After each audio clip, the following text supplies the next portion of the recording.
Assalamualaikum warahmatullahi wabarakatuh. Allahumma sholli ala Sayyidina Muhammad wa ala ali Sayyidina Muhammad.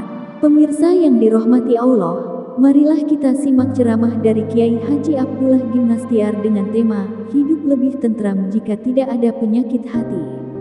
Sebelumnya marilah kita perbanyak sholawat minimal 1000 kali sehari, agar hidup kita penuh barokah dan mendapatkan syafaat kelak. Jangan lupa berikan dukungan kepada channel kami dengan memberikan super thanks seikhlasnya. Marilah kita doakan semoga Ajim sekeluarga dan para penonton YouTube ini diberikan kesehatan dan diberikan kebahagiaan dunia dan akhirat. Amin ya robbal alamin. Baik, rekan-rekan, kita akan kaji sebuah hadis sahih. Jadi ada 4 hadis yang sesudah dikumpulkan oleh seorang ulama. Dari semua keterangan ini pilarnya. Kalau orang memiliki 4 ini, insya Allah akhlaknya mulia. Jadi dikumpulkan oleh beliau tentang hadis akhlakul karimah, diurut, ternyata 4 ini yang menjadi pilarnya. Sudah pernah dibahas dan sekarang dibahas lagi. Kenapa? Karena sudah lupa, ya begitu. Yang pertama, la yu'minu ahadukum, tidaklah sempurna iman seseorang hatta hingga yuhibba li akhihi ma yuhibbu li nafsihi, mencintai, menyukai apa yang untuk saudaranya sebagaimana menyukai apa yang untuk dirinya. Jadi bukan mencintai saudaranya sebagaimana mencintai dirinya sendiri. Bingung ini gimana? Tapi sederhananya, kita senang kepada apa yang ada pada saudara kita sebagaimana kita senang kalau kita mendapatkannya. Antri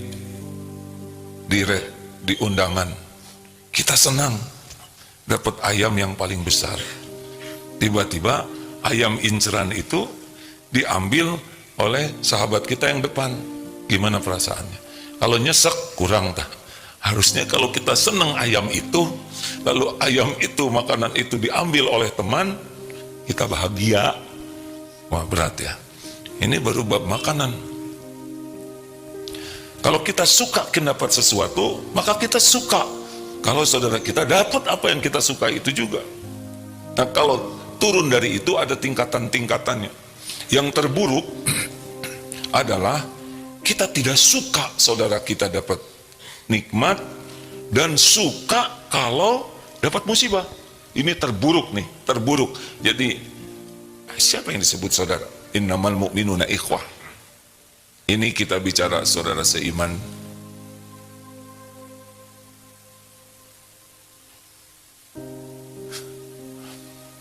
Jadi di pengajian dengan saudara sekeluarga, adik kakak, dengan saudara di pesantren, ini saudara semua, ya. Innamal mu'minuna ikhwah. Bagaimana nih rasa kita kalau kita ada puas teman kita tidak berprestasi atau jatuh, dan kita tidak rela? Itu berarti tingkatan iman kita dangkal sekali. Kita baru jadi seorang pendengki. Ada tingkatan lebih baik dari yang tadi tapi tetap buruk, yaitu enggak lah, janganlah teman-teman saya ini, sahabat-sahabat saya ini, jangan ada yang rugi, jangan ada yang bangkrut, tapi ya jangan sukses juga gitu. Dia tidak menghendaki orang rugi, tapi ya nggak usah sukses. Nah, itu masih dengki. Dia masih tidak rela orang lain dapat nikmat, walaupun jangan sampai celaka. Kalau yang pendengki sejati itu harus celaka, bahagia kalau celaka tuh. Nah, ada yang lebih baik dari itu, masih tetap jelek, tapi sudah lebih baikan lah ya. Yaitu, ya udah, nggak apa-apa deh, teman saya juga maju, ada prestasinya, tapi di bawah saya gitu. Jadi boleh deh dia jadi ranking, tapi ranking 11 karena saya ranking 10, begitulah.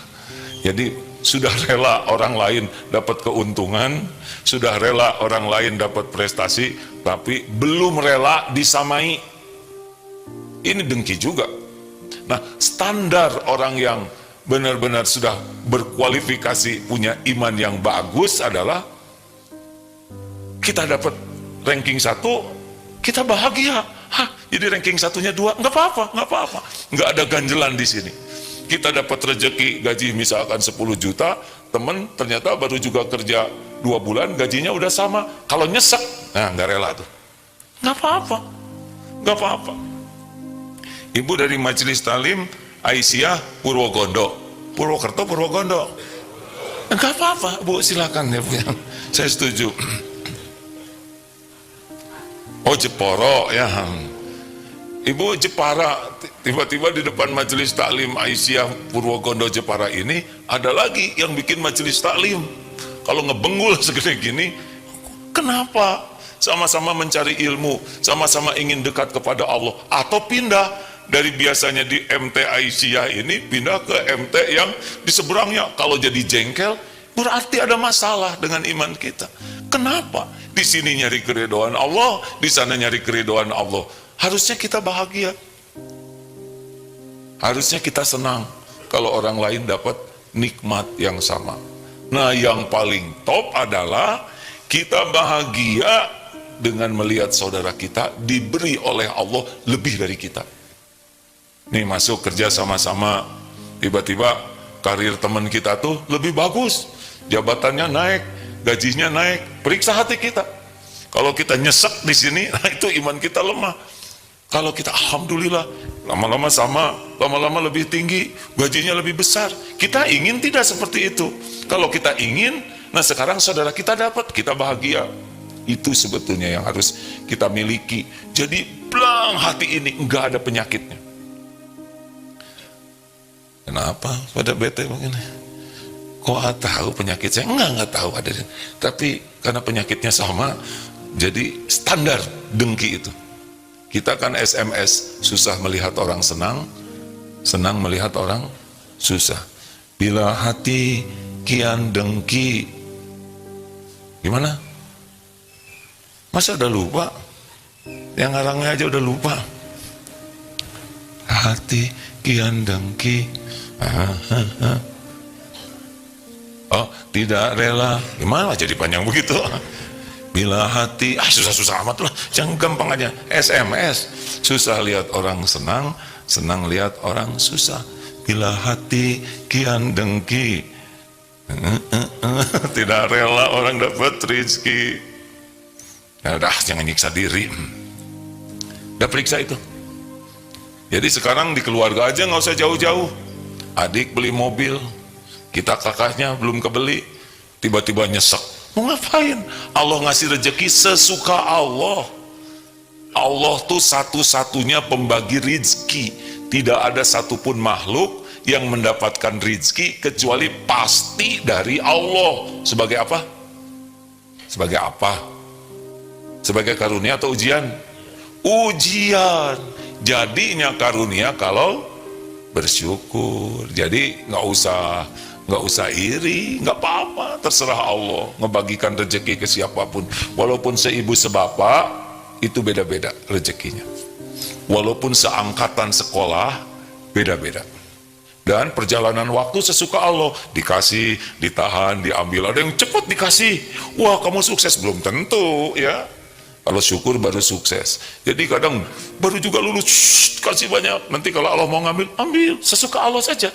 Dibuka, dilapangkan, disempitkan, diangkat, diturunkan. Dan semuanya baik bagi orang yang beriman. Kalau diberi dia bersyukur, ditahan dia bersabar, diambil dia ridho, lihat yang lain tidak ada dengki. Ayo periksa hati ini. Doa, Allahumma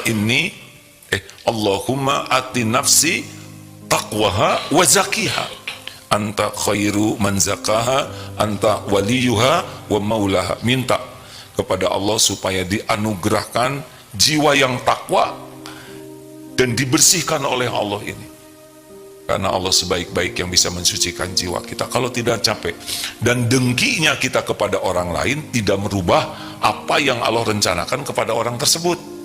Bisa dipahami, Pak? Jadi kita dengki sama tetangga, lungsur langsar saja sesuai dengan rencana Allah. Kalau kita dengki sama teman kantor, terus Allah mau ngasih sesuatu, pasti nyampe walaupun kita tidak rela. Cuma bedanya temannya naik pangkat, dia naik tensinya. Yang dengan tetangga juga nggak boleh menyelidiki, ya Bu. Nggak boleh. Oh, tetangga kok dapat itu? Terserah Allah mau ngasih apapun.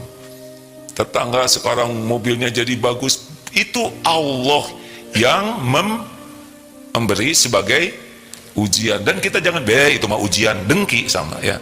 Itu juga nggak rela. Sudah nggak usah ikut campur. Alhamdulillah tetangga saya, anak tetangga hafal Quran, anak kita kurang hafal. Coba gimana perasaannya? Ini anak kita dengan anak tetangga ikut Baitul Quran, menghafal Quran. Nah, anak tetangga hafal 15 juz, anak kita baru hafal 5 juz. Bagaimana? Enak atau bahagia? Harusnya bahagia. Harus bahagia. Sebagaimana kita bahagia kalau anak kita hafalannya banyak, maka ketika tetangga kita anaknya hafalannya banyak, kita kan jadi bahagia sebagaimana kita ikut bahagia dengan kebahagiaan yang dirasakan. Nggak boleh ada ganjelan di sini. Nah, kalau anak kita tiba-tiba kesusul oleh anak kita, misalkan anak kita jadi 20 juz, di sana mana kalau ada puas kesusul nih ya. Nah, itu juga dengki. Kenapa? Harusnya kita ikut sedih ya, prihatin. Kalau kita fokus kepada menjaga hati seperti ini, dunia lebih ringan, hati lebih nyaman, nggak ada lelahnya tentang urusan pembagian karunia ini.